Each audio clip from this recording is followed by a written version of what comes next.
Following the swearing-in of Donald Trump as the 47th President of the United States, foreign ministers of Quad countries are likely to meet today for an informal discussion. An official confirmation is awaited on the informal meeting of foreign ministers.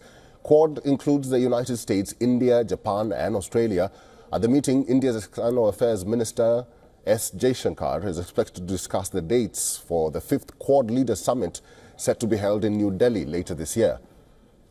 Further, no specific details were mentioned on the agenda of the meeting as Marco Rubio awaits confirmation or has been confirmed on his new role as Secretary of State from the U.S. Senate. Earlier, Jaishankar met his Australian and Japanese counterparts Penny Wong and Takeshi Iwaya in Washington. During his meeting with Iwaya, the Indian Foreign Minister said that the two held discussions on progress in bilateral cooperation and also developments pertaining to the Quad. Jaishankar said that he enjoyed his discussions on the state of the world with Australian Foreign Minister Penny Wong.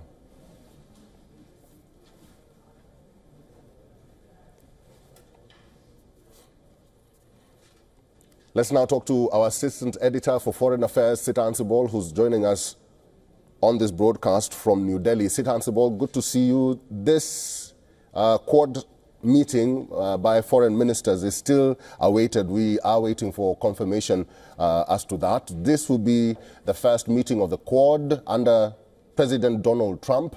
What can we expect? Well, it is a matter of basically comfort as to when the meeting can happen, because things are still being sorted out in Washington with the new administration coming in. But a clear message of intent of the Trump administration, the first foreign policy development in the Trump administration, the second Trump administration, is the Quad Foreign Ministers meeting. Why there is no public announcement is primarily because Marco Rubio, the incoming Secretary of State, got confirmation by the Senate just overnight, that is Monday, and that is why till the protocol is not set, there cannot be a public confirmation.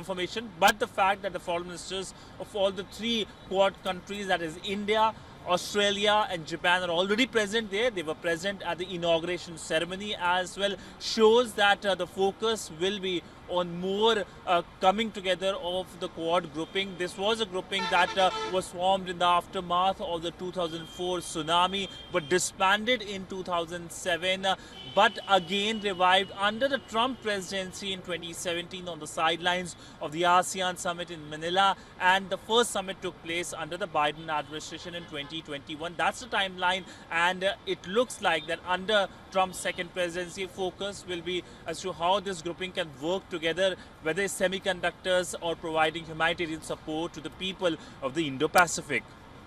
Sitan Sibol, now that you mentioned under the administration or the second administration of Donald Trump, how significant will be that discussion by foreign ministers in the Quad grouping?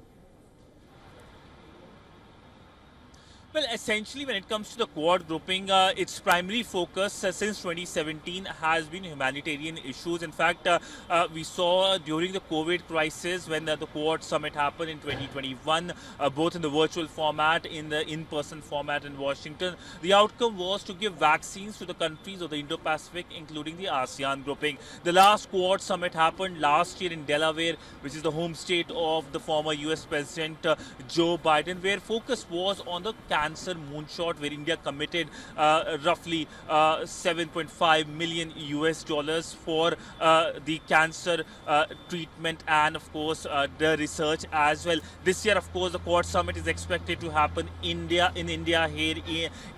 and for that the US President Donald Trump is expected to travel to India. That, of course, will be a significant development, given that the fact that a US President travels to India very early on in his tenure. All right, that is our Assistant Editor for Foreign Affairs, Sitan Sibol, live in New Delhi. Sitan, thank you. For all the latest news, download the WION app and subscribe to our YouTube channel.